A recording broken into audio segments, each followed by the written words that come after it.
Jadi kan ada 3 problem ya yang harus diselesaikan ya. Pakai metode inflasi, masalah apa?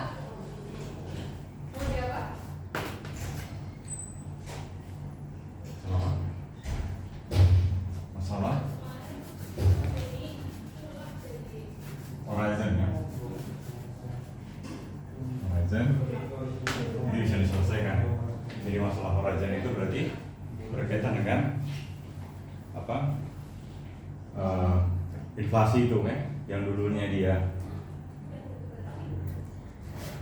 nggak ketemu secara komunikasi, sekarang nggak ketemu, berarti dulunya itu dia berarti ya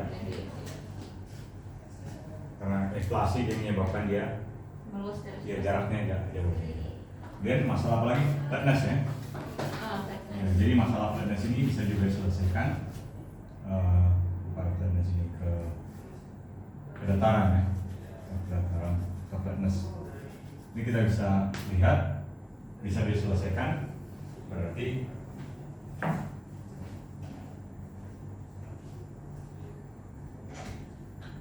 kita bisa lihat solusinya di alam semesta kita ini datar, bahkan lebih datar lagi di masa yang lampau. Kemudian masalah magnetik monopol kan, monopol magnetik. Monopol magnetik bisa diselesaikan densitas, yaitu turun karena inflasi. Jadi kemungkinan kita ketemu magnet yang dia monopol itu sangat rendah. Solusinya. Nah, kemudian kita bisa tahu secara umum densitas energi dari suatu field ya. Itu kita bisa nyatakan ya, dan rho sama dengan apa? Mari, densitas energinya berarti setengah pi dot kuadrat plus kemudian apa? P kan? Ya kan? Densitas. Oh iya. Kemudian tekanannya? Oh yang ininya ini ya Pak. Ya. Kabar sama C-nya 1. Ya, 1. Tekanannya setengah pi dot kuadrat, kemudian minusnya P. Nah ini.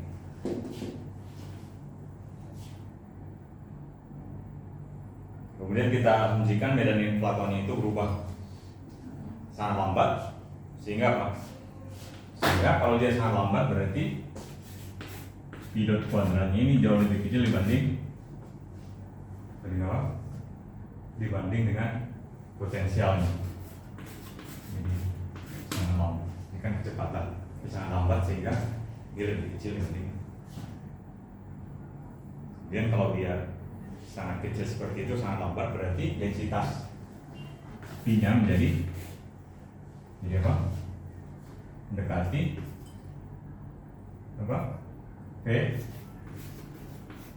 P kan? P. Atau tekanannya adalah minusnya kan?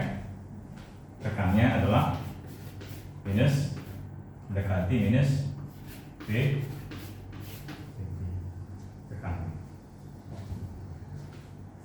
Sehingga persamaan kan dari sini kan kita dapatkan persamaan ya, persamaan densitas ya. Rho dot yang ini ya, tambah 3H ini yang dari sebelumnya, persamaan dari persamaan kontinuitas P dot 0 ya. Ini kan. Jadi kalau misalnya P-nya sama dengan minus ini, berarti P-nya itu adalah minus rho kan? P-nya minus rho kan? Itu P-nya minus P, Pak. P-nya? P itu sama dengan apa? Yang mana? Ini. Ini mendekati. Oh, mendekati. Minus nggak? Ada minusnya ya. Oh iya. Ada minus. Ada minusnya.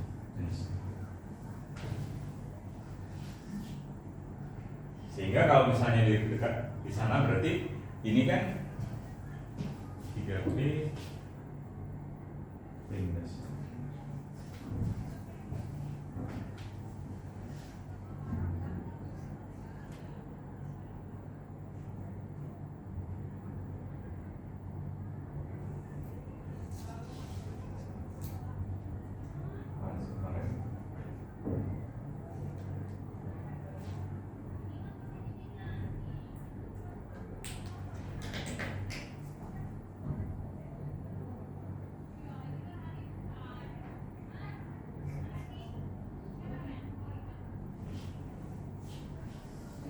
Oh ya, ini persamaan densitasnya. Ini persamaan densitas. Ini dia.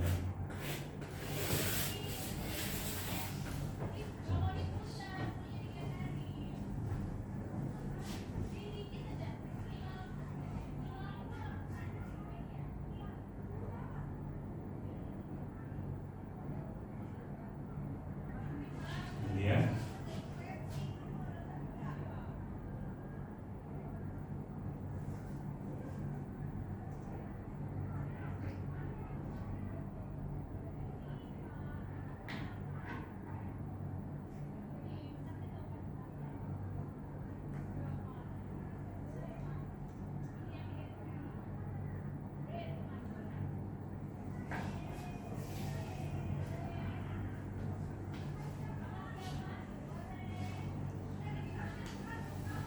Kemudian dari kemarin udah kita turunkan juga ini ya, persamaan yang kedua, turunan kedua kan? Oke. Iya, betul. Ya, kita substitusikan yang 140 ke 141 kan? Betul. Yang hasilnya ini Pak. Saya tiba-tiba lupa sini. Ini.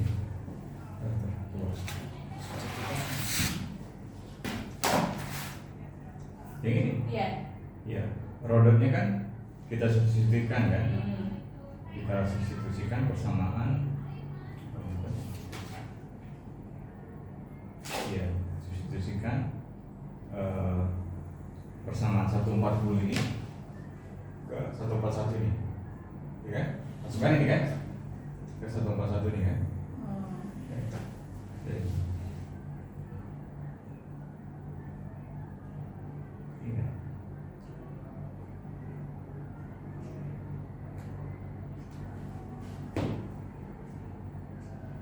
Ini kan kita turunkan kan, masukkan relasi kan, masukkan ini apa nih terus rodot kan, Iya, betul.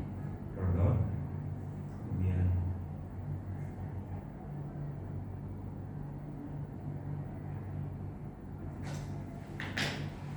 ya. Jadi kita dapatkan persamaan inflasinya. Ini saya nggak usah turunkan lagi ini ya. Rodot dot ditambah apa? 3H dot kemudian sama dengan minus 2P kan?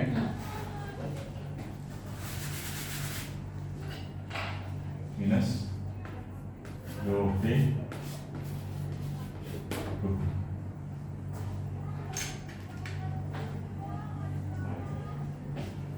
Nah, dari sini kita bisa dapatkan solusi kan? Kita dapatkan, kita ambil kasus, beberapa kasus kita ambil.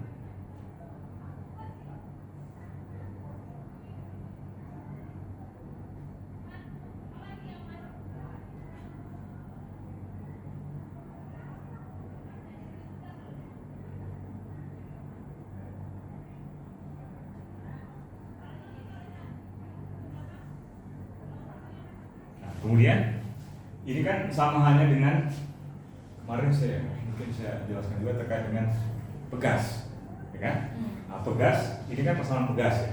Ini sebagai gayanya, Ya. kemudian ini sebagai penghambat. Heeh. Jadi Hubble ini kan, bagian Hubble sebagai penghambat. Nah, kemudian dari sini kita bisa dapatkan kecepatan terminal kan? Kecepatan terminal itu berarti ketika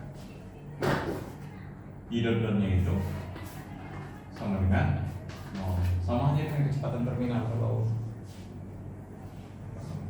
kita lemparkan batu kan ada kecepatan terminal kan, turunan kedua dari apa namanya, posisinya sama dengan 0, percepatannya 0. Kalau nggak salah turunan terminal itu kalau pada posisi maksimal kan.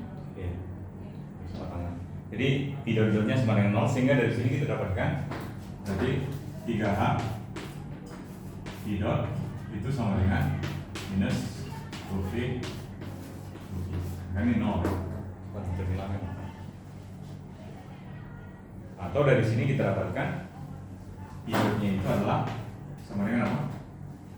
Minus dV dV minus dV.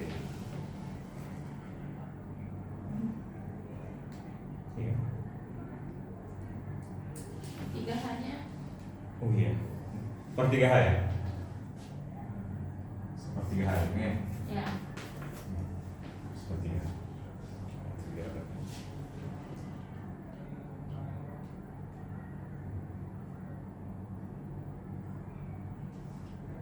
Jadi dari sini kita bisa dapatkan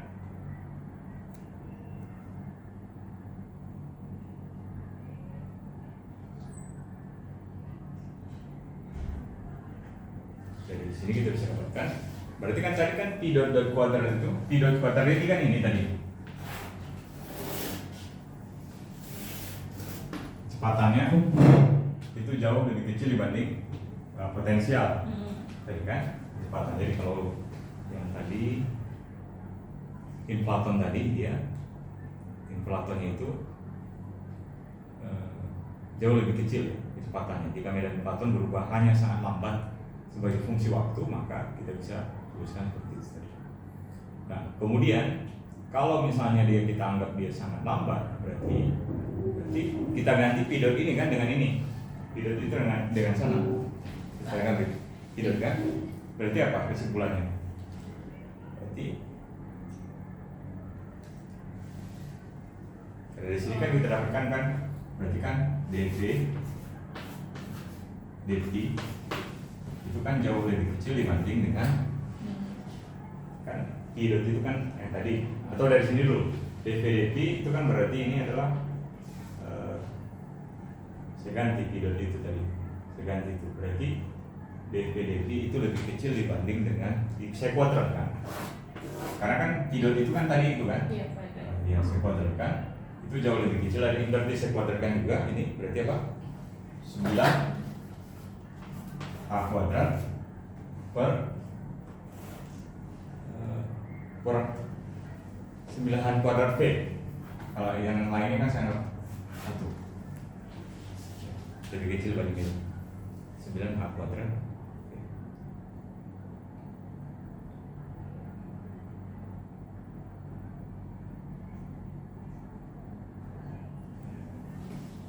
Kemudian dari sini udah tahu ya, kemarin udah ya saya pernah ya?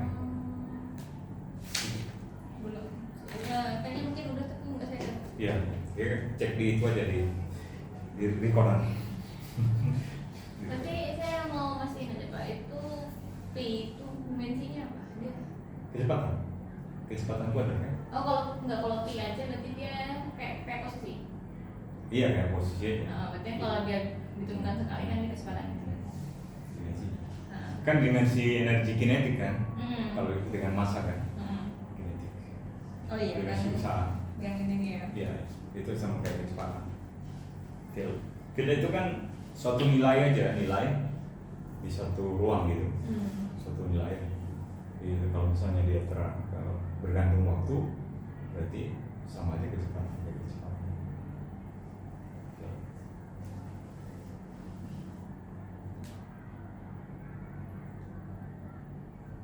Kemudian dari persamaan Friedman-nya kita bisa dapatkan itu kan H kuadrat 8 pi G rho kan per 3 kan, oke? G rho per 3. Tapi rho-nya ini rho inflatonnya, sehingga H-nya di sini adalah akar ya. Akar 8 pi G per 3 Rho inflaton ini.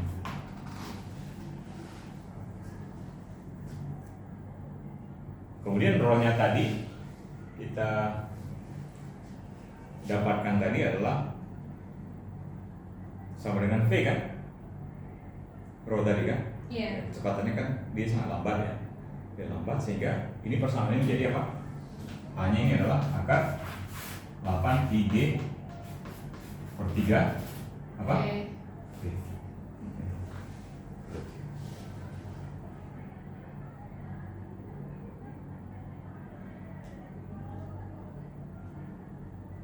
Sehingga persamaan yang ini saya bisa otak-atik karena ini kan H itu tadi itu kan H.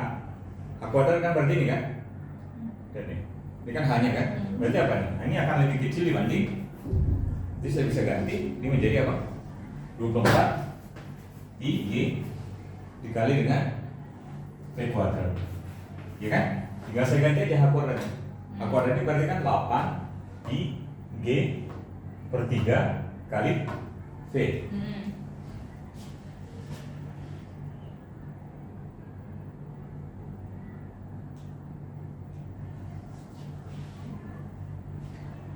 Kan berarti kan 9 dikali dengan 8 dibagi 3 kan? Iya. G. Jadi ini. Nah, jadi ini potensialnya itu gradien dari potensialnya harus lebih kecil dibanding 24 G per H.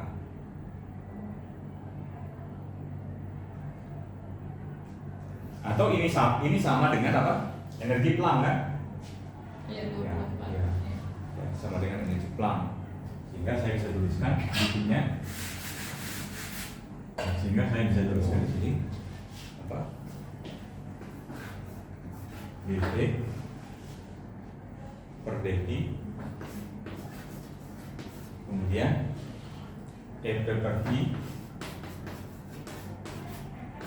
jauh lebih kecil dibanding 1. Saya pindah ke sini kan semua jauh lebih pendek dibanding. Jadi EP itu adalah energi Planck. Nah, yang situ masuk nggak Pak? Oh iya, P. Maaf. Ada P. Ya. Ada P nya ya. Saya lupa.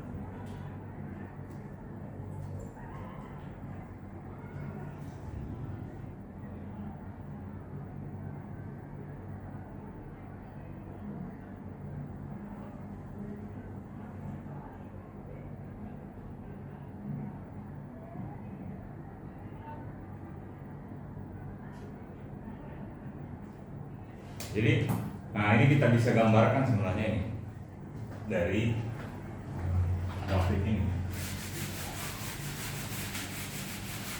Dari grafik ini.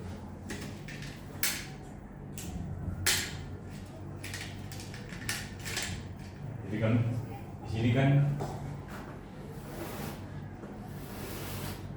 potensial kan? Potensial.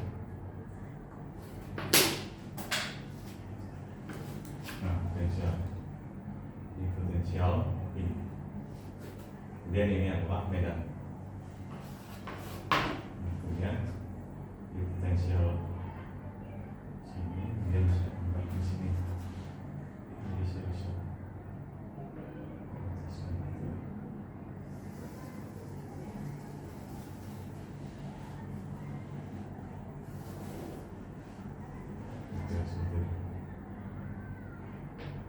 Ini adalah potensial 0. Ini adalah 0. Ini adalah 0.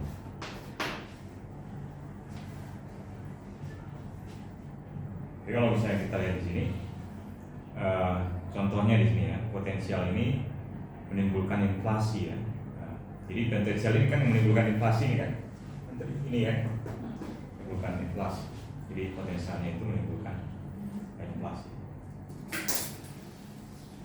Jadi kalau misalnya kemiringannya inflaton itu cukup landai, ya ini kan ini berarti berkaitan dengan ini kan. Kalau ini cukup landai, maka apa? Cukup landai. Jika amplitudenya potensialnya cukup besar, untuk mendominasi energi. Maka medan inflaton menimbulkan ekspansi eksponensial.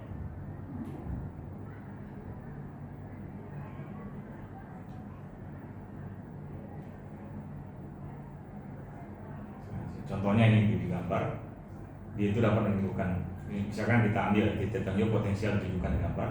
Minimum global potensial itu terjadi ketika di sini minimum global ini ya, namanya minimum global. Jadi minimum global itu terjadi di P sama dengan sini. Tapi dia muncul pertamanya itu ketika T-nya sama dengan T0 kan di sini. Awal. Jadi P sama dengan T0. Nah, ketika dia P sama dengan T0 berarti potensialnya di sini adalah P itu mendekati T0 atau sama dengan konstan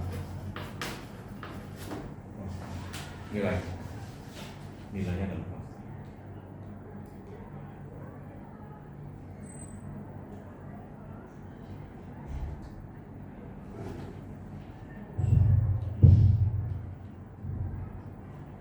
Jadi kalau misalnya dari T sama dengan T0, ini namanya istilahnya false vacuum. Jadi vakum yang bukan sebenarnya. Vakum juga di sini kan, tapi dia tidak, masih ada ketidakstabilannya di situ. Jadi false vacuum, vakum palsu, atau tidak dia titik metastable. Kemudian kalau misalnya dia didorong ke T sama dengan 0, kita dorong dari P ke gradient P. Nah, di sini namanya adalah apa? Ketika P sama dengan 0, ini adalah true vacuum ya. Vacuum yang sebenarnya.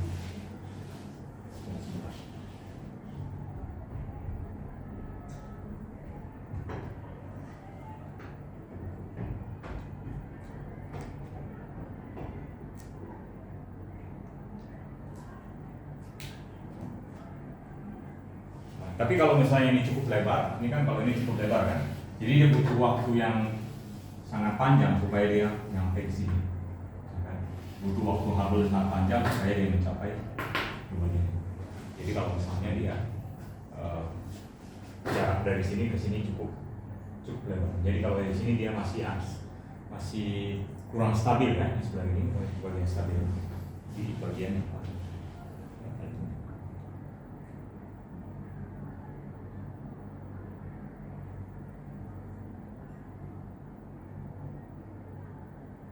Kemudian pertanyaan di sini, apakah medan inflaton itu signifikan secara dinamika selama transisi dari vakum palsu yang ini false vakum yang palsu ini ke yang vakum sebenarnya. Vakum yang sebenarnya itu di true vakum ya, di P sama dengan P0. Nah, itu jadi pertanyaan.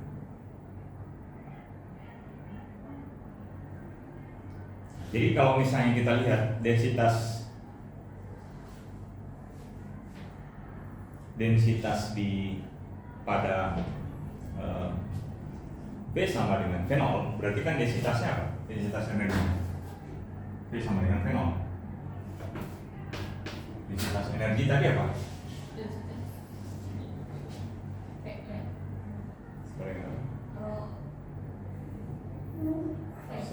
V kan? Berarti di sini densitasnya adalah V0 kan?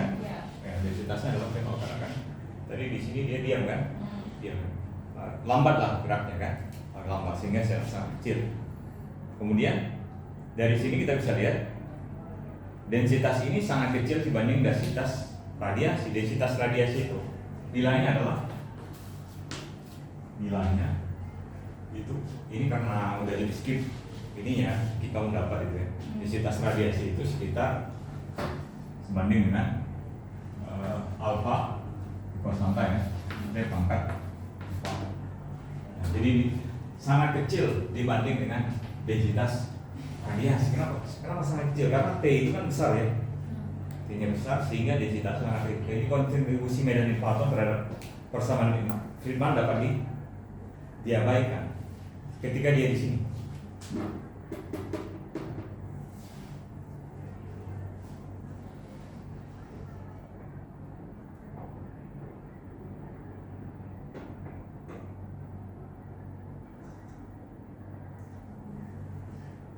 Nah, kemudian kita bisa lihat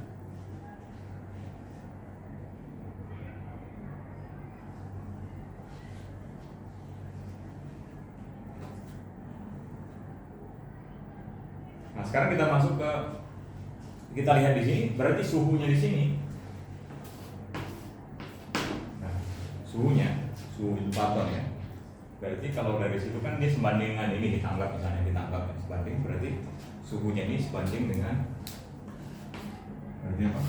T0 per alfa pangkat seperempat ya.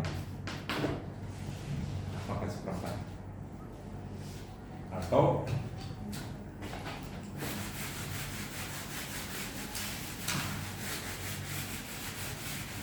berarti apa? TI-nya sebanding dengan T0 per alfa pangkat seperempat.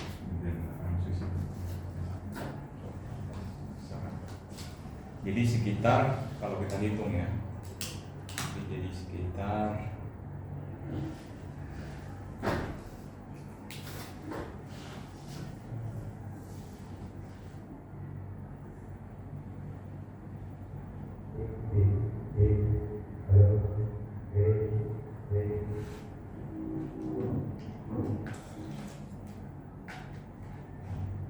2 kali 10 pangkat, jadi persamaan. Jadi 2 kali 10 pangkat 28 Kelvin, kemudian V0 per 10 pangkat 105 T elektron volt, kemudian meter pangkat -3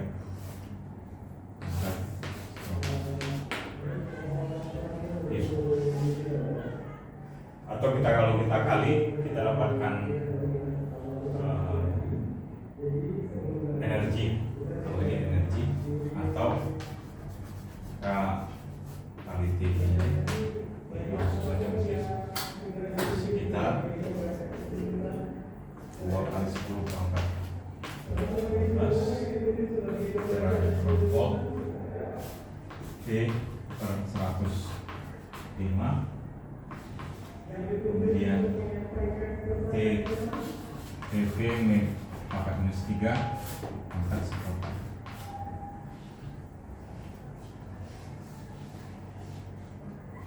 Ini sesuai dengan waktu.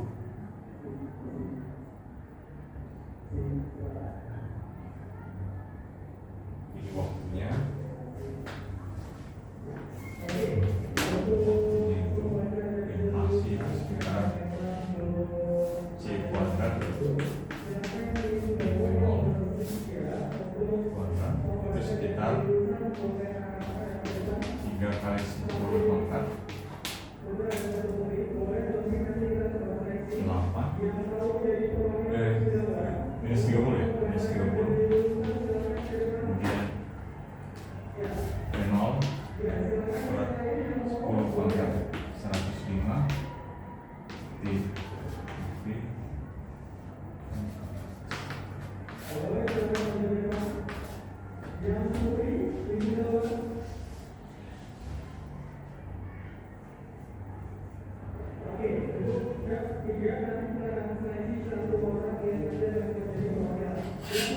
Kemudian di sini kita bisa lihat inflaton itu perlahan bergulir menuju keadaan waktu true vacuum tadi kan, true vacuum, sehingga apa? Eksponensial parameter Hubble-nya itu adalah 8 pi G V0 3 C kuadrat, itu sebanding dengan TI. Kalau kita bandingkan ini TI pangkat yang 1.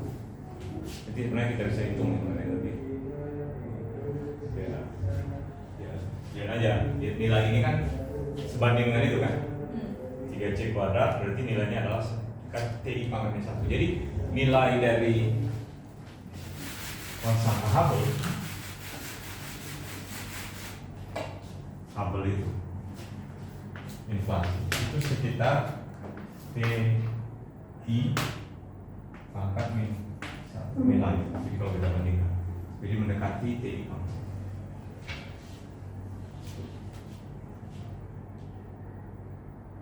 Jadi ekspansi eksponensial ini dia berakhir ketika medan inflaton itu mencapai true vacuum ya, seperti yang tadi ya. Jadi kalau dia udah kan gini ya, kurang lebih. Nah dia mencapai sini baru dia berhenti di true vacuum. Nah itu ketika apa? P-nya adalah P0.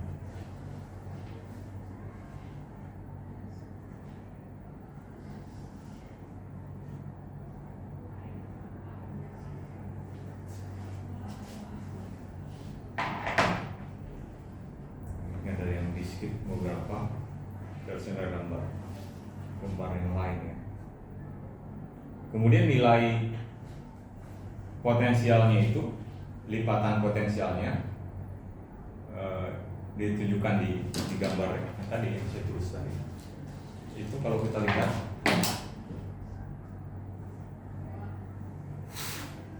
nilai N-nya,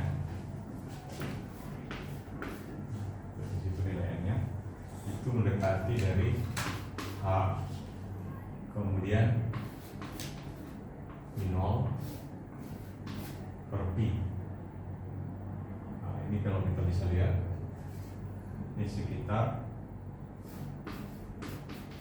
dV per P0 dV P0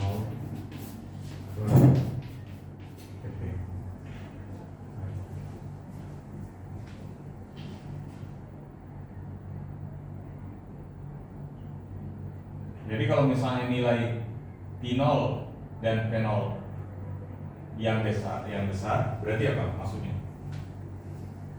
Berarti gapnya itu tinggi kan? Kan P0 itu adalah ini. Di ini sebenarnya di bagian yang sebelumnya ya.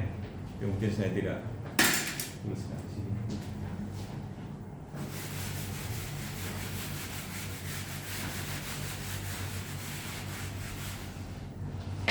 Kan gambar ininya kan gini. Saya gambarkan lagi.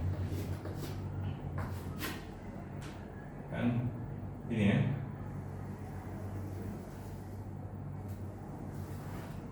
Kira-kira berarti yang di sini adalah tadi apa?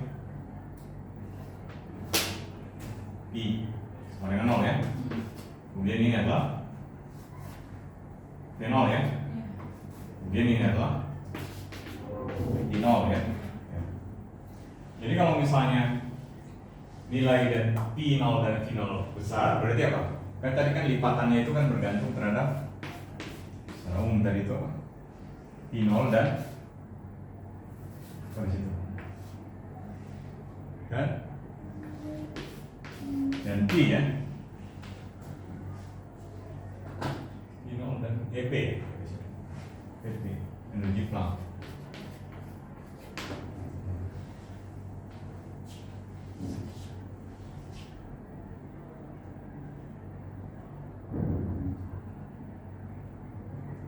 Jadi kalau nilai P0 itu dan P0 besar, P0 dan P0 besar berarti dia, kalau P0 besar berarti ini sangat tinggi kan? Ya kan? Kalau ini besar berarti ini sangat tinggi. Kemudian kalau nilai ini besar dan P0-nya juga besar, berarti datarannya ini dia akan tinggi dan lebar. Kalau P0-nya besar kan berarti ke sini kan? Ini. Jadi kalau P0-nya besar kan berarti naik ke sini kan? Tapi kalau P0-nya besar berarti apa? Naik ke apa? Pindah ke kanan. Nah, berarti dia membentuk ini lebih lebar, kemudian ini lebih tinggi kan? Iya. Ini lebih lebar dan dia lebih tinggi. Nah, ini maksud dari pernyataannya, kalau nilai V0 besar dan V0 besar berarti dia potensial lebih tinggi, kemudian lebih lebar, lebih besar untuk menuju ke true vacuum gapnya. Dataran tinggi yang Anda itu yang mana, Pak? Ini, Itu. yang ini. Kalau ini kan makin lebar kan, makin sini kan makin lama kan? Iya. Makin jauh gapnya. Ya. Berarti apa? Nilai DV yang kecil itu berarti yang mengarah ke lebih banyak lipatan inflasi kan? Kan lebih banyak kan di sini. Jadi kalau ini lebih besar, berarti dia DV-nya lebih besar. Kenapa? Karena ini makin besar kan? Dari sini. Ini kan makin besar kan? Ya kan? Lipatan inflasinya juga akan makin besar kan? Makin besar ini kan? Jadi kalau ini maksudnya lipatan inflasi ini N itu ya? ya N-nya. Kan kalau ini yang tadi kan kita sepakat kan di sini ya. Kalau nilai P0 dan V0-nya itu dia besar, maka dia latarannya lebih tinggi dan lebih lebar ya, lebih lebar dia. Dan nilai DV-nya tentunya lebih kecil kan? DV tadi itu dia pangkat N1 di sini. DV-nya kan makin kecil kan? Kalau ini enggak makin kecil, makanya kan DV-nya ini kan makin gradien kan? Gradiennya itu makin kecil, ya kan? Gradien berubahnya itu maksudnya makin lama kan? Gradiennya makin landai kan? Makin landai itu maksudnya apa? Gradien makin kecil kan? Ya kalau dia seperti ini kan gradiennya tinggi kan, besar kan? Tapi kalau dia makin lurus dan makin lurusnya jauh, maka dia makin landai istilahnya. Sehingga makin landai apa? Ini makin kecil nilainya kan? Makin kecil dipangkatkan yang satu, jadi apa? Iya. Nilai suatu yang kecil kita pangkatkan dengan satu, berarti kan 1/, yang kecil kan? 1/, kecil berarti makin besar kan? Nah, jadi lipatannya makin besar. Jadi durasi inflasinya itu tergantung bentuk dari potensial P. Jumlah lipatannya besar. Jadi nilai P-nya itu dan V0 itu lebih besar, sehingga lipatan inflasinya makin besar. Nah, setelah dia dari dataran yang tinggi yang dari sini, dia menuju sini, dia mengalami apa di sini? Osilasi di sekitar titik minimum di sini kan? Anggap aja ada kelereng masuk. Dia bakal Iya kan? Dia kan gitu kan? Ada kelereng kan? Dia sampai dia stabil kan? Sampai dia mencapai titik stabilnya. Jadi kalau misalnya kita bisa kelereng, dia osilasi di sekitar titik minimum, diredam oleh suku gesekan Hubble. Kalau yang biasa kita kan gesekan apa? Gesekan dindingnya kan? Ya kan? Dia mengalami gesekan dengan dinding, lama-kelamaan dia pernah kan? Jadi kan ada mangkok, taruh kelereng misalnya, dia kan akan osilasi terus sampai dengan dia bergesekan dengan dinding mangkoknya, lama-kelamaan dia diam kan? Habis. Tapi selama tidak ada gesekan Hubble, dia akan osilasi terus. Tapi kan tadi kan dari suku yang tadi kan ada gesekan Hubble kan? Sehingga itu yang menghambat geraknya, sehingga dia masuk ke true itunya inflasi ya. Jadi kan inflasi, kemudian dia ada gesekan Hubble-nya istilahnya, kemudian dia lama-kelamaan dia mencapai minimum sebanding kan H I dot dalam persamaannya. Jadi nanti dia lama-kelamaan dia akan sebanding dengan H. Ini kan suku gesekannya kan ini kan? Suku gesekan dia akan sebanding dengan ini nanti dia lama-lama.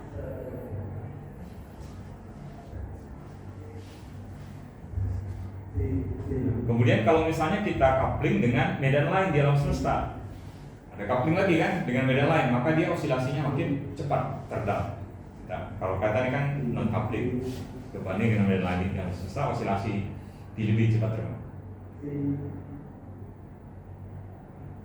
Jadi contohnya misalnya dia inflaton itu dia coupling dengan misalnya foton, kan energinya akan dibawa foton kan, atau misalnya kalau di sini di coupling juga digandeng dengan misalnya kan ada foton, kemudian ada partikel lain. Berarti kan ada diambil lagi kan energinya kan, lama-kelamaan dia makin cepat istilahnya ini. Jadi kalau misalnya diambil foton, maka foton ini akan mengalami istilahnya reheat ya, menghangat kembali. Jadi kan diambil energinya sama foton kan. Setelah menurun suhu yang tajam disebabkan oleh inflasi. Jadi setelah suhunya tajam turun kan, kadar foton itu kan ada panjang gelombang kan, iya kan? Foton. Dan foton ini. Ya. Nah, energi foton sama dengan apa? Yang Han. Iya. Untuk lampu. Iya, H C per lambda kan? Oh, iya, HF lah ya. Iya. Kalau misalnya dia mengalami inflasi kan, lambdanya ini makin panjang kan? Iya. Iya, makin panjang karena kan lambda itu sebanding dengan faktor skala kan? Iya, nanti makin panjang kan? Iya, jadi kan turun energinya. Tapi karena tadi dia dengan apa? Dengan adanya tadi inflaton itu, kan dia sebagian energinya dipakai oleh foton kan? Jadi fotonnya itu menghangat kembali kan? Karena dipakai, ditransfer ke foton kan? Makanya namanya istilahnya heat. Maksudnya hangat kembali dia. Kan awalnya kan dia hangat, terus karena mengalami inflasi dia kan energi turun. Dia kayak istilahnya makin dingin lah kan. Karena panjang gelombangnya makin naik kan. Kayak di stretch. Jadi kalau misalnya kamu anggap dia sebagai panjang gelombang seperti hanya tali, kemudian dia panjang gelombangnya misalnya 5, setelah di stretch jadi 10. Kan turun kan? Turun energinya kan. Dia istilahnya makin dingin kan. Makin dingin karena energinya turun kan. Nah, setelah itu dengan ada tadi inflaton ini kemudian masuk ke osilasi itu kan energinya dipakai oleh apa? Foton itu kan dipakai sebagian, bisa ada partikel lain kan, sehingga apa dia makin hangat kembali kan, dia kan makin cepat lagi kan, bergerak lagi kan, sehingga dia kan energi kan sama kecepatan kan sebanding kan. Nah, jadi kalau suhu sama kecepatan kan sebanding kan, jadi kalau misalnya suhunya kecepatannya naik berarti suhunya akan naik ya. Karena ada transfer energi atau tambahan energi berarti nanti frekuensinya naik kan. Sebanding lah semua.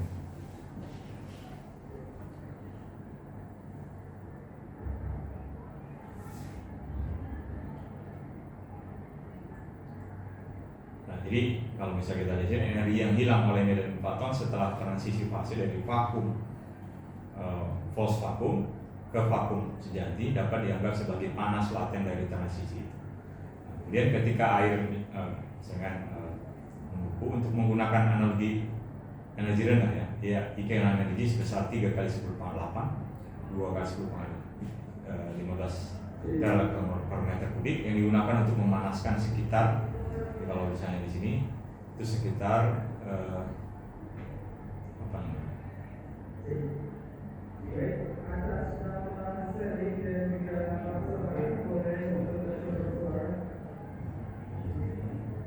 Memanaskan sekitar ya. Jadi digunakan untuk memanaskan sekitar.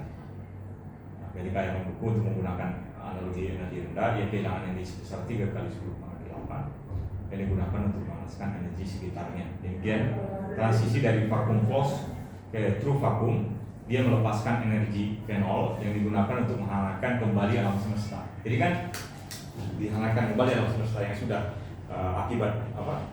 Akibat dia ekspansi, inflasi, kemudian dihangatkan kembali dengan dia masuk ke keseimbangan.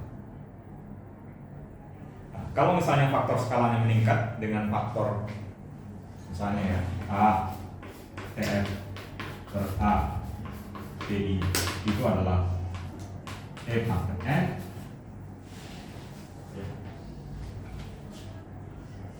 maka suhunya itu akan turun dengan faktor sebaliknya. Maka suhu turun itu faktornya E pangkat minus N, karena suhu itu sebanding dengan faktor skala. Kalau faktor skalanya naik ini berarti kan suhunya turun. Jadi suhunya itu sebanding dengan faktor skala turun. Mungkin udah pernah dibahas ya, suhu sebanding dengan faktor skala turun. Sudah di.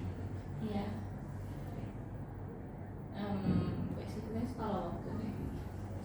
Iya sama aja sih sebenarnya. Kan tiga diganti kan, faktor skala kan. Jadi turun dia suhu.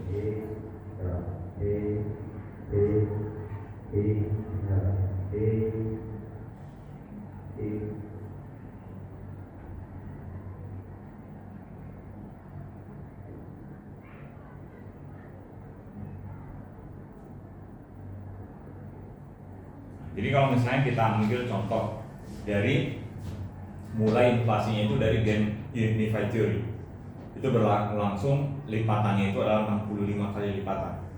Maka turun dari hangatnya itu berarti sekitar, jadi waktu inflasinya itu adalah 10 pangkat 28, suhunya 10 pangkat 28 Kelvin menjadi suhu akhirnya adalah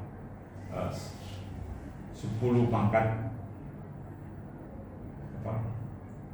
minus 65 suhu dari Grand Unified Theory, jadi sekitar 0,6 Kelvin suhu akhirnya.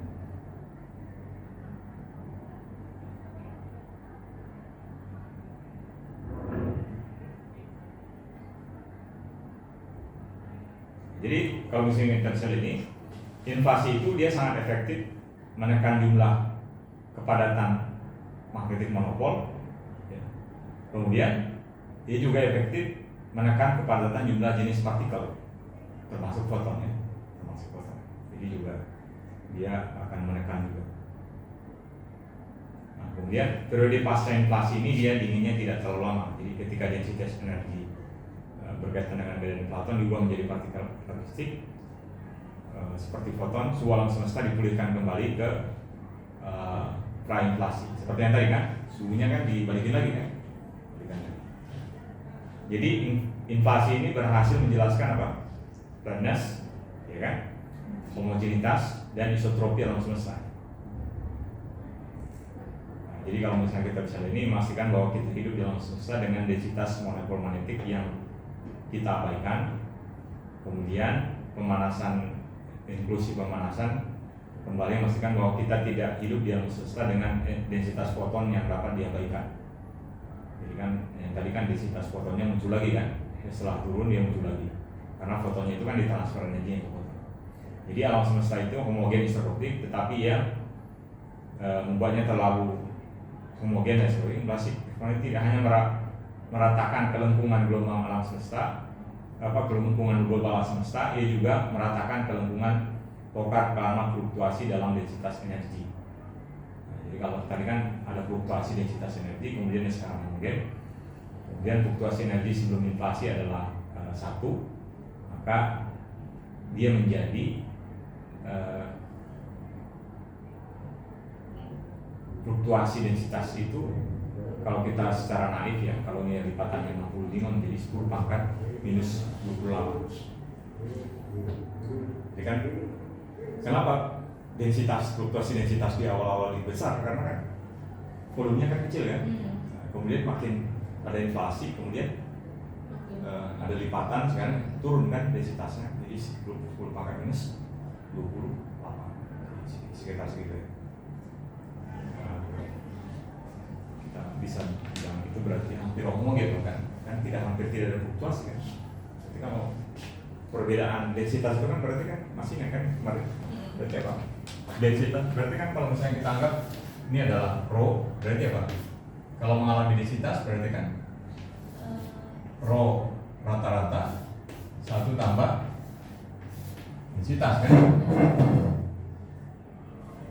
Karena ada fluktuasi kan ini. Jadi kalau misalnya dia fluktuasinya kecil berarti rho ini sama dengan hampir rho rata-rata, berarti apa? Hampir tidak ada fluktuasi kan?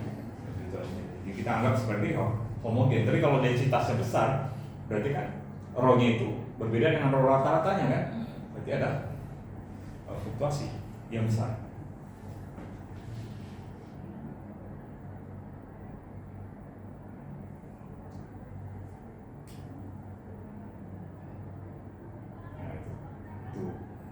Selesai di inflasi. Jadi itu. Jadi sebenarnya penjelasan lengkapnya ada lagi, tapi di buku ini kan singkat aja kita jelaskan. Nah, sebelum kita masuk ke bagian berikutnya, Ada yang ditanyakan nggak?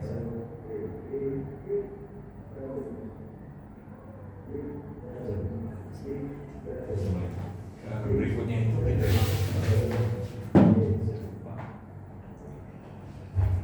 inflasi udah ya, problem magnetic problem, kemudian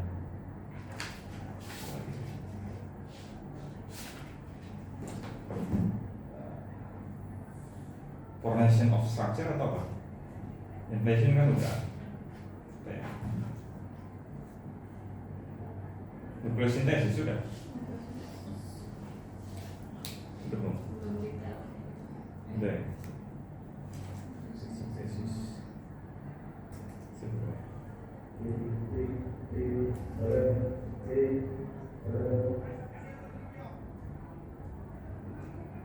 Kalau enggak kita masuk langsung ke formation of structure. Sebenarnya mirip seperti kuliah kita di Fakultas Rekta sih, kuliah formation of structure.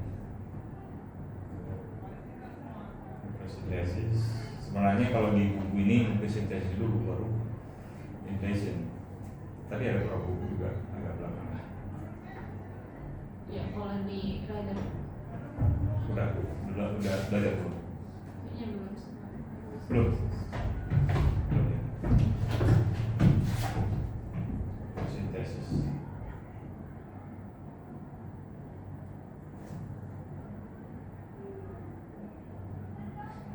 Ini yang ini kan penggabung-gabungan.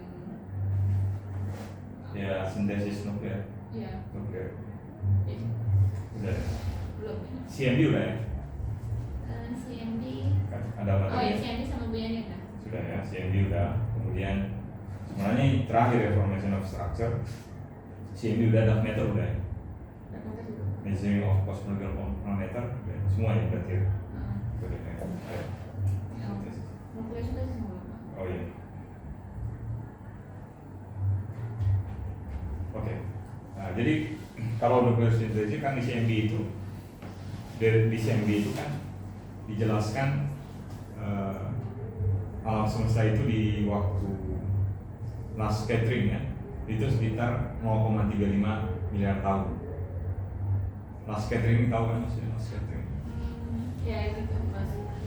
Ya terakhir antara apa foton dengan partikel baryon itu dia coupling kan dia kan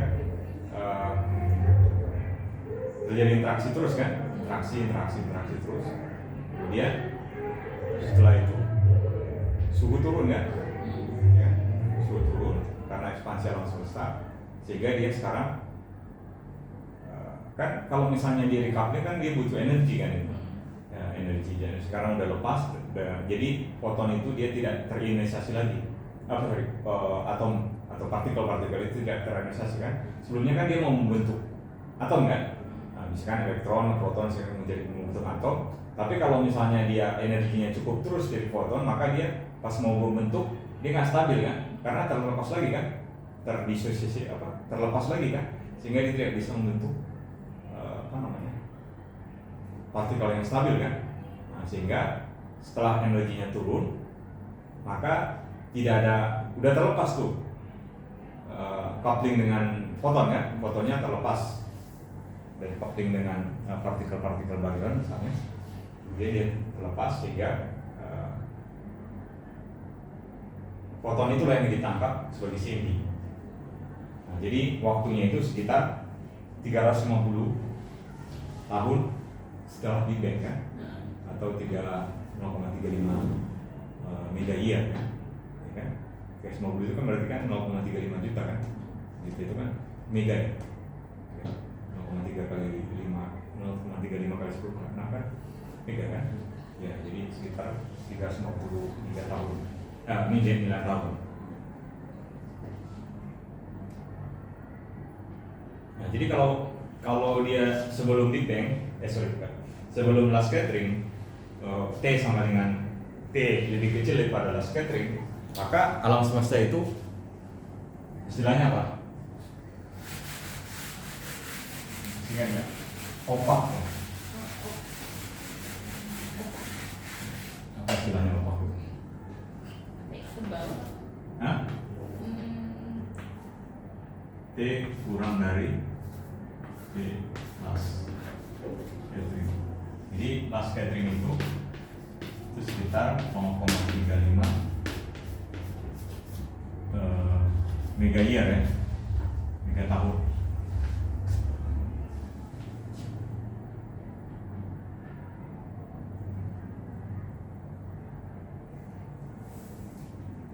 Jadi opak itu maksudnya kita nggak bisa lihat karena kan cahayanya kan belum nyampe, nggak keluar gitu.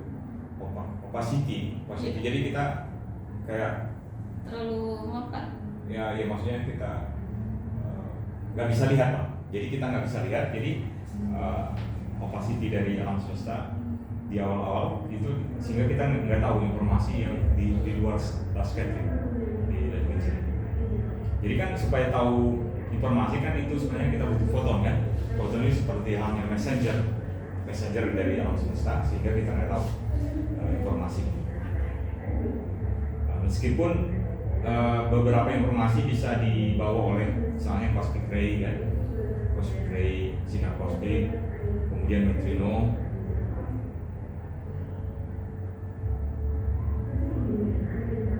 Tapi di luar permukaan las scattering itu nggak bisa kita lihat.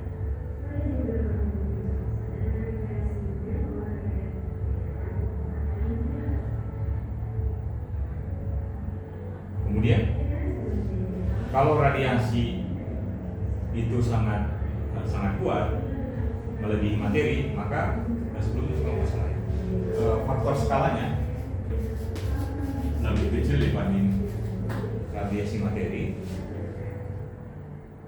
pada waktu ini, atau sekitar 2,8 kali 10 pangkat minus 4, 2,8 kali 10 pangkat minus 4 ini. Kemudian waktunya juga jauh kecil dibanding waktu dominasi radiasi materi, itu sekitar 4.747 tahun.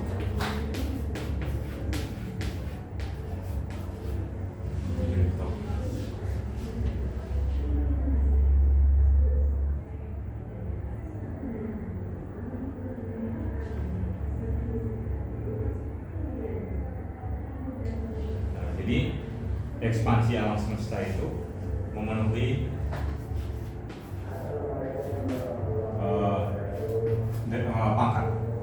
pangkat setengah. Kemudian suhu alam semesta itu akan turun. Nah ini hasil kemarin belajar ini dulu ya, ini seperti apa. Jadi ketika faktornya ini jauh lebih kecil dibanding dominasi radiasi materi dan waktunya jauh lebih kecil atau sekitar 47 tahun, maka faktor skala itu adalah T pangkat setengah, kemudian suhunya adalah seper A.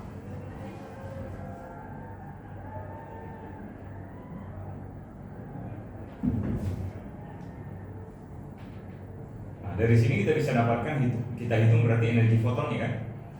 K kali T aja kan, K kali T. Faktor skalanya tadi ada kan, T pangkat setengah, masukkan aja T-nya, masukkan semuanya T-nya, sehingga kita dapatkan energi rata-ratanya, energi foton itu, energi rata-ratanya itu sekitar 3 mega elektron volt. Jadi sekitar 3 mega elektron.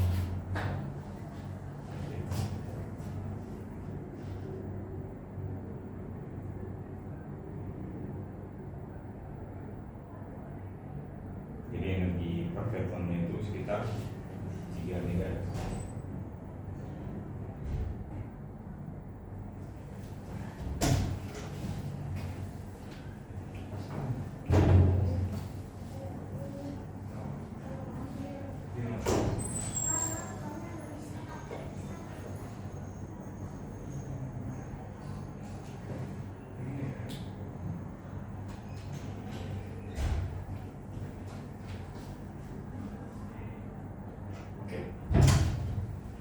Sekarang kita lanjutkan ya. Kemudian kan alam semesta itu dia mengalami ekspansi kan. Dia suhunya turun. Ya, kemudian suhunya turun. Kemudian energi per fotonnya itu nggak tahu saya mungkin juga dari itu ya. Jadi kalau misalnya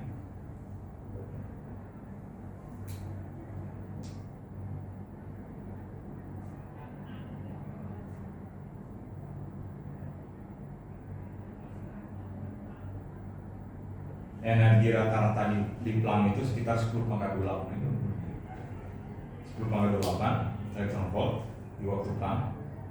Kemudian energi rata-rata sekarang itu di sekitar 6 kali 10 pangkat minus 4 elektron volt.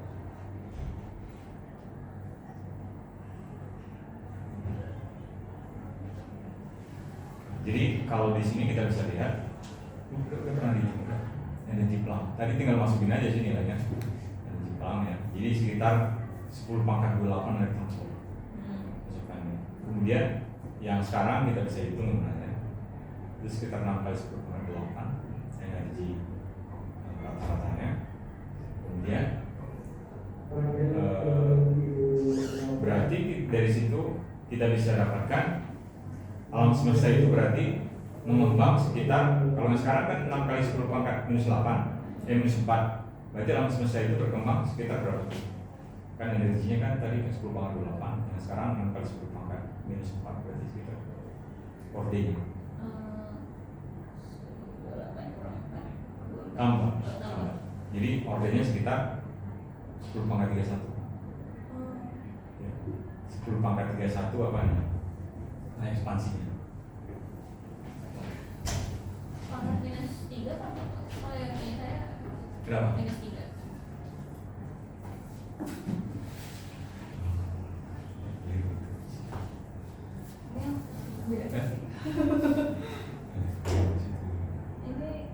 Itu pas dibaca ya dia udah naik buatan bukan bola 10 pangkat minus 3 ya?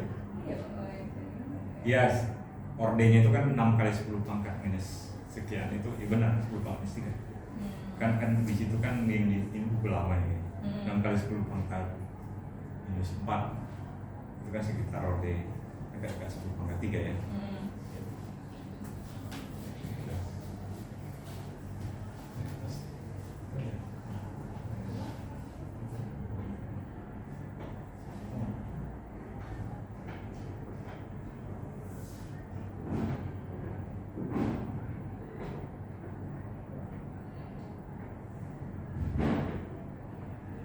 Itu buku yang baru ya? Iya Pak, yang tadi kayaknya beneran itu deh Pak. Kan 28 tambah 31 tambah 3 kalau tambah 4. Ya, enggak, kan orden 6 itu kan dekat. Kalau dibulatkan, Iya. pembulatan 6. Kalau di fisika itu 6 itu dibulatkan ke 10 kan? Iya. Iya. Nah itu maksudnya di ordennya. Makanya tadi di sini ordennya itu adalah 10 pangkat 31. Jadi 31 saja ordennya itu 10. Jadi ordernya itu adalah kalau di sini kan mendekati dia dibuat eksak, kalau di situ kan enggak kan, nggak ada kan, mungkin yang buku barunya kan. Jadi ordernya itu sekitar 10 pangkat 31 ini ekspansinya. Ya.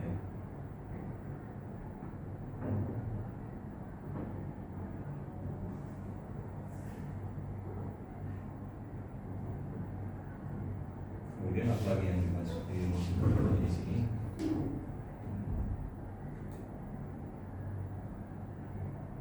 Energi ionisasi tahu kan biasanya? Ionisasi. Iya. Kan Melepaskan elektron ya. Butuh energi. Ya, gitu energi ya sekitar 13,6 elektron volt. Itu kan kamu dihitung pernah hitung itu di Dia Oh pernah Dia nih. satu. Oh dia satu. Ya, kita bisa hitung ya, jadi sekitar minus ya, 13,6. Jadi butuh energi sekitar itu untuk ionisasi. Ya, jadi itu energi yang diperlukan untuk remove ya.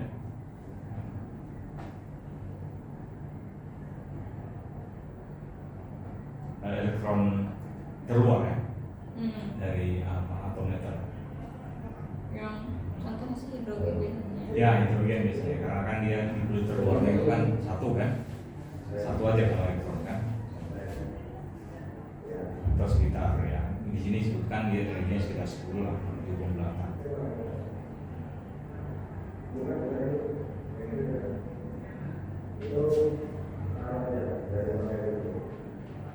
Kemudian kalau fisika nuklir concernnya itu tidak ionisasi dan rekombinasi, removing atau menambah. Kalau rekombinasi kan berarti kan menambah kan, menjadi atom netral kan.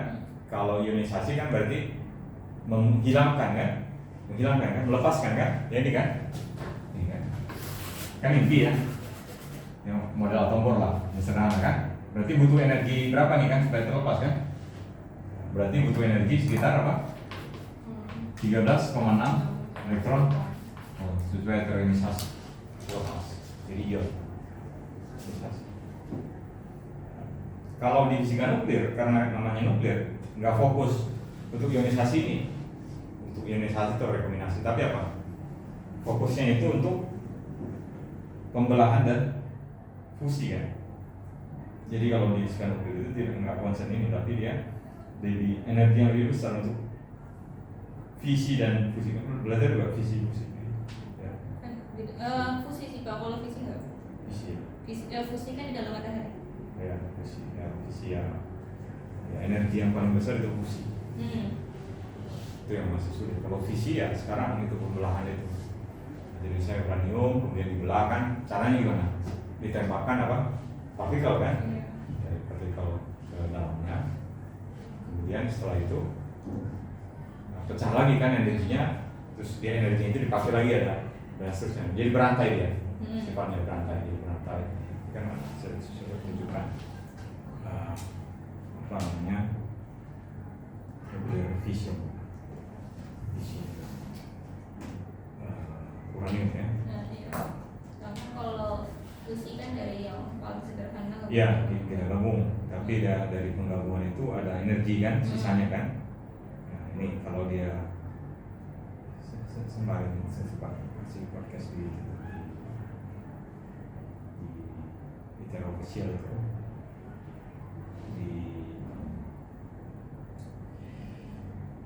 Instagram, di YouTube-nya juga, di YouTube di Terra. Nah jadi ini kan kalau dia neutron, kemudian uranium 235 kan uranium itu kelimpahannya abundance uranium ya, abundance uranium.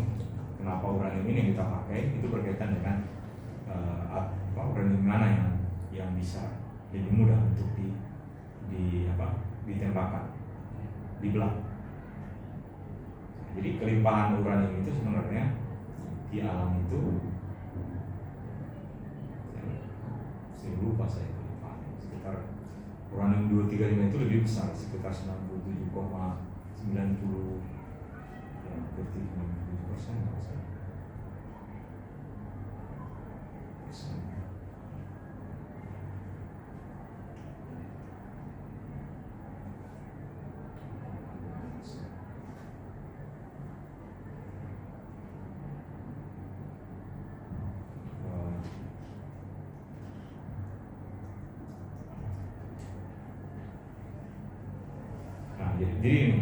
Jadi uranium 238 itu sekitar 99,27%, hampir 99,3%.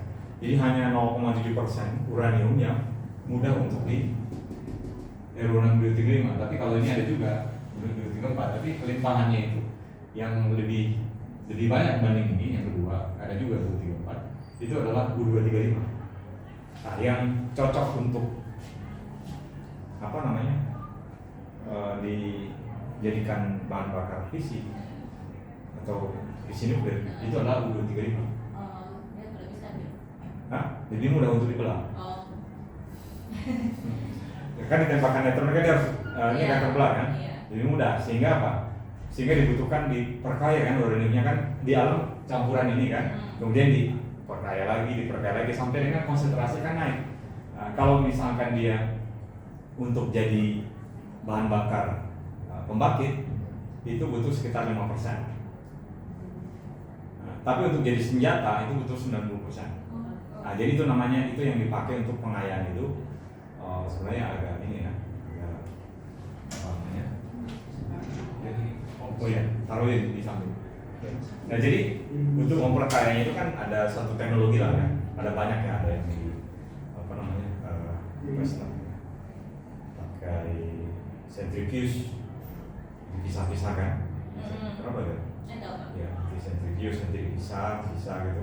Ada juga yang pakai banyak lah, ada beberapa metode kan yang sering dipakai biasa itu centrifuge dipisah nanti yang beratnya kan perbedaan massa kan nanti berubah kan, berbeda kan. Jadi kalau kita mau centrifuge, kita mau ambil partikel beratnya kan di ujungnya nanti kan dia mengumpul kan. Nah, jadi itu seperti itulah diperkaya uranium. Tapi harus banyak kan, banyak sih, sehingga konsentrasinya harus besar kan. Nah, itu yang diupayakan beberapa negara. Jadi makanya istilahnya ada istilah mine uranium. Jadi untuk memperbesar konsentrasi yang diperoleh untuk 235 ini. Setelah dapatkan konsentrasi yang besar kan berarti kalau kita tembakan neutron kan peluangnya akan besar kan, terpecah. Ya, sebenarnya bisa aja sebenarnya ini, tapi kan kecil kan peluangnya kan. Jadi energi yang dihasilkan nggak besar kan. Tapi kalau misalnya nih, saya tunjukkan. Nah, kalau ini kan, jadi kalau di sini kan berarti kan neutron ditembakkan ke uranium kan, kemudian dia pecah kan. Jadi elemen yang lebih ringan. Ya, krypton dan barium kalau nggak salah saya. Krypton dan barium. Ya. Setelah itu pecah lagi kan? Ya. Setelah itu pecah, kemudian kan neutronnya tadi pecah lagi dan seterusnya. Jadi ini namanya energi berantai. Jadi, nah ini. Berarti kalau misalnya uranium itu sendiri nggak bahaya? Uranium itu sendiri nggak kita tabrakin elektron, kalau kita tabrakin neutron nggak apa-apa. Berbahaya kan bahan radioaktif kan? Oh radioaktif. Iya. Tapi maksudnya nggak tiba-tiba meledak. Enggak. Kan dia kan pas dia terlepas itu kan ada energinya lagi kan, ya, sisa-sisa energinya itu kan kita pakai kan.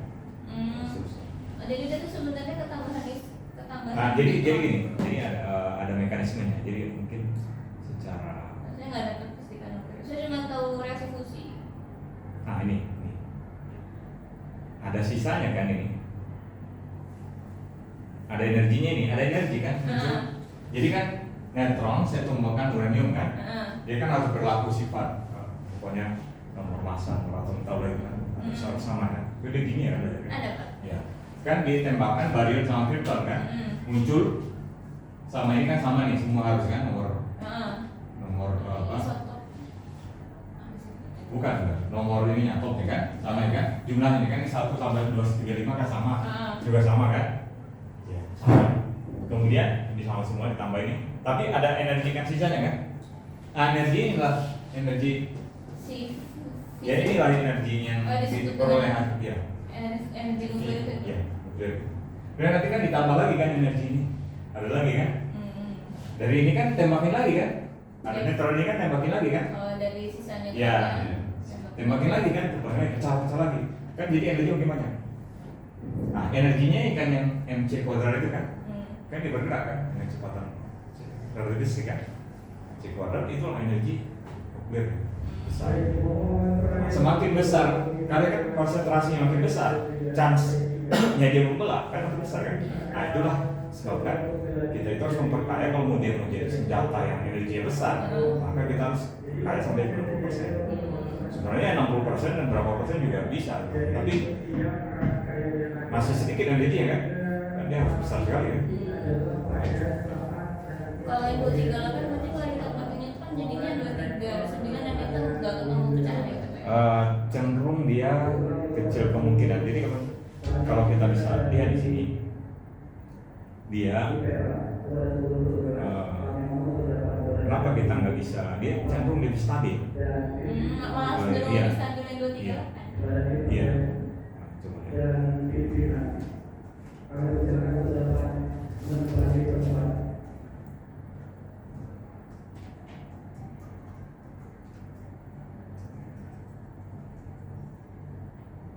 Kan? Kalau kita tanya di sini kan, nah, jadi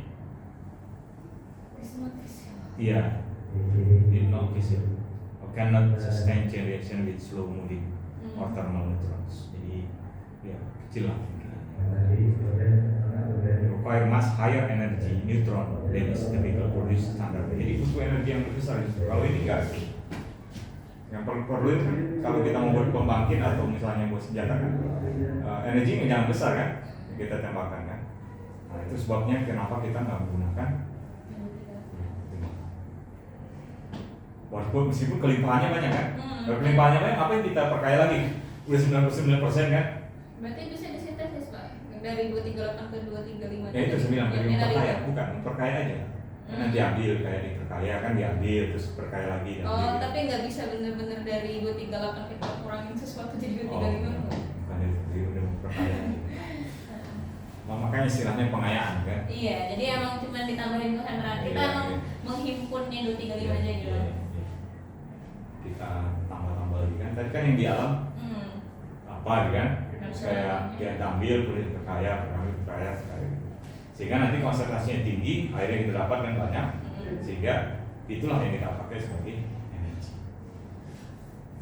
Tapi untuk energi hanya untuk pembangkit kan nggak butuh energi yang sangat besar kan? Iya. Oke, sehingga cukup berapa persen aja kemungkinan kan muncul energi kan besar itu energinya, sehingga kita butuh tidak terlalu besar gitu. Sampai situ nggak belajar mulai. Belajarnya fusi. Oh fusi kan mirip juga. Iya, tapi ya. Mirip jawabannya. Kalau fusi kan pakai bagian satu. Iya, tapi kan mirip. Ya, contohnya Fusion ya. Fusion energi lebih besar. Contohnya ya, itu kan yang terjadi di bintang. Ya, matahari bintang. Ya, jadi kalau misalnya, nah ini ya, kan hidrogen kan? Ya. Hidrogen yang 3 kemudian muncul kan ada sisa energinya kan? Iya. Energi itu yang dipakai tapi energi lebih besar. Iya sampai nyalain gitu. Iya, itu tapi itu memang teknologinya kan belum. Jadi belum bisa nyiptain fusi Pak ya di laboratorium. Sulit. Enggak jadi matahari. Kalau ada itu kan energinya, bahkan kan nuklir sendiri kan juga sulit kan. Nggak semua negara kan? Nggak semua negara bisa. Dan ini layarnya masa yang besar Pak kalau misalnya fusi itu. Iya. Soalnya yang saya tahu kan bintang itu bisa memulai reaksi fusi kalau dia punya cukup hidrogen. Iya. Terus itu saya ngerasa bingung aja gitu. Apa kaitan masa dan temperatur? Nah, jadi kalau kita lihat ya, saya juga terlalu hafal detailnya ya. Jadi kalau misalkan misalkan kan hidrogen kan, kemudian dia jadi hidrogen ini 1, hidrogen 2 kan, kemudian dia ini lebih jelas ya, lebih jelas.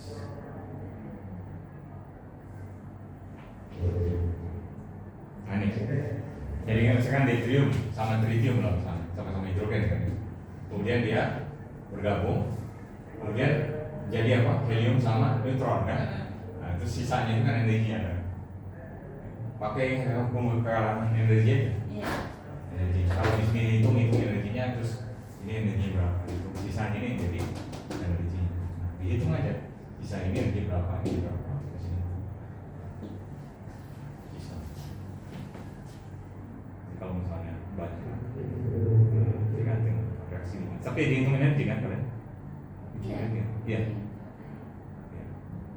Tapi reaksinya juga jelas ya. Iya. Ya MC kuadrat itu sebenarnya.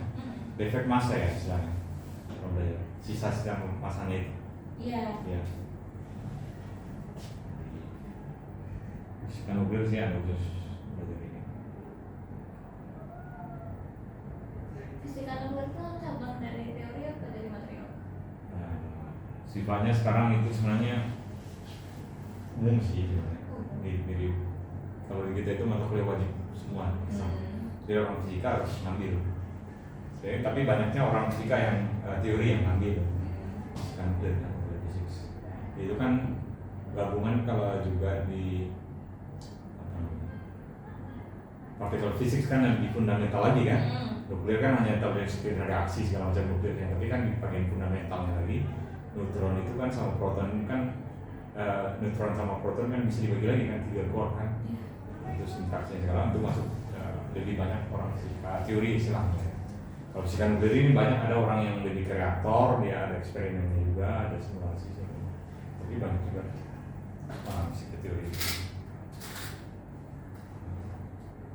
Saya sendiri yang waktu S3 itu, laboratorium saya itu namanya Laboratorium Fisika Nuklir Energi Tinggi.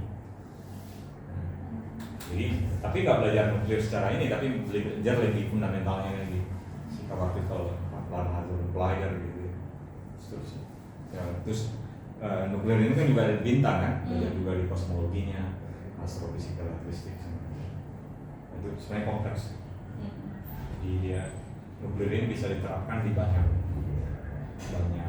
partikel lah secara umum ya, fisika partikel itu banyak diterapkan di banyak bidang, di fisika dan di astronomi ya. Astrofisika elektristik ya. Salah satunya kan berarti kita harus tangkap sinar-sinar radiasi kosmik atau partikel kosmik kan. Jadi kita harus tahu behind reaksinya, kalau misalnya partikel ini interaksi dengan partikel yang lain dengan apa gitu kan, berarti kita butuh detektornya kan. Detektor saya kan seperti untuk mencari dark matter misalnya. Makanya ada orang cari misalnya neutrino gitu kan, dia interaksi misalnya dengan xenon atau ya xenon misalnya, makanya ada xenon itu, kemudian nanti interaksi segala macam, kita bisa deteksi gitu. Ada banyak hal yang kita bisa, berarti harus kita tahu interaksi partikel satu dengan partikel lain kalau dia berinteraksi kan. Nah seperti halnya misalnya kalau itu kan interaksi ditembakkan seperti itu ya, muncul energi. Kemudian kalau kita tahu fundamental dari partikel, berarti kita tembakkan misalnya proton dengan proton. Saya pengen tahu isi di dalam proton, berarti saya tembakkan proton dengan proton kan. Nah, berarti supaya saya tahu yang bagian lebih kecil, berarti energinya harus lebih besar kan, saya tembakkan. Seperti yang bola, kalau misalnya saya mau pecahkan bola menjadi bagian yang kecil, maka saya tumbuhkan dengan energi besar kan. Semakin besar energi yang saya kasih tumbuhkan, maka dia pecahannya makin besar kan. Nah, seperti itulah ya, analoginya. Jadi supaya partikelnya udah kecil kan, protonnya sangat cepat kan. Kemudian saya mau tahu isi di dalam proton itu, maka saya buat energi yang lebih besar. Kalau energi masih kurang, dia pecah, tapi saya belum tahu inti di dalamnya kan. Nah, itu yang dipakai oleh orang fisika partikel keselamatan.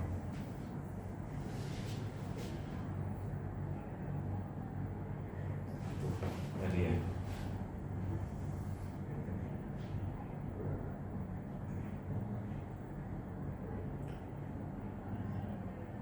Jadi itu yang tadi begitu juga disebutkan. Kalau kita mau pecahin dia menjadi pecahan yang lebih kecil, kita butuh energi lebih besar.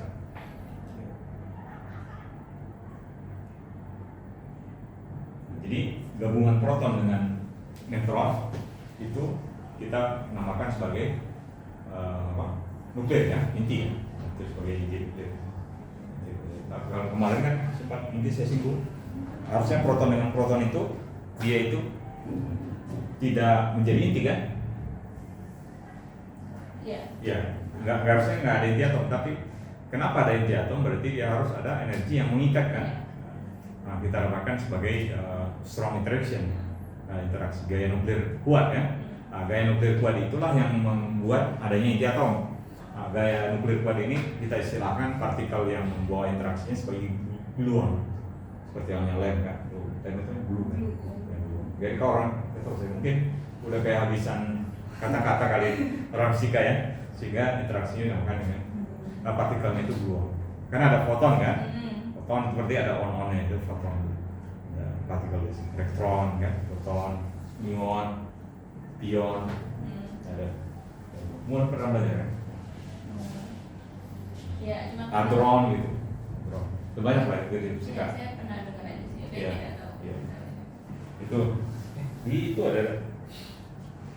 Dulu itu ada kuliah fisika di. Nah, sekarang mungkin ada ya di S2 fisika partikel. Saya nggak tahu kuliahnya.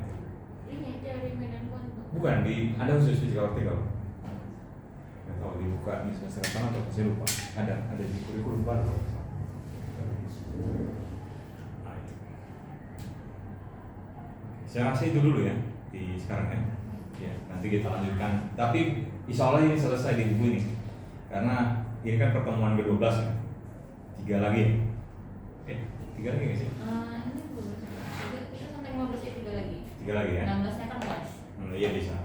Jadi kamu habis apa sih? Kosmologi. Ya harusnya ya. Berarti nggak ada ini Pak. Apa?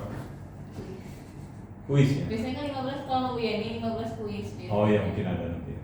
Terserah sih saya. Saya biasanya kuisnya sebagai persiapan UAS sih Pak. Oh iya boleh. Iya jadi kayak sneak peek UAS saya nganggapnya jadi bisa